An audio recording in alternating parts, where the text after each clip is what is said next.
এটা জিটিএর administrative office Darjeeling মেলের কাছেই। এখানে পর্যটকরা প্রচুর আসেন, দোকানপত্র রয়েছে প্রচুর, দেখতেই পাচ্ছেন। আজকে দার্জিলিংয়ের ছুটি, আজকে বুধবার। শনিবার রবিবার এবং অন্যান্য ছুটির দিন প্রচুর ভিড় হয়। একটা মিউজিয়ামও আছে এখানে।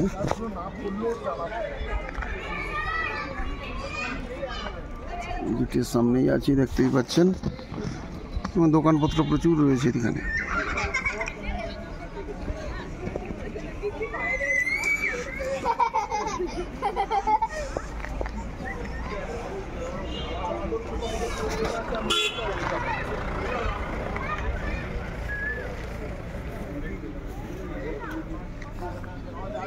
দেখতে থাকুন, পরের ক্লিপসে আবার কিছু দেখাবো। দেখতে থাকুন, সুস্থ থাকুন, ভালো থাকুন। নমস্কার।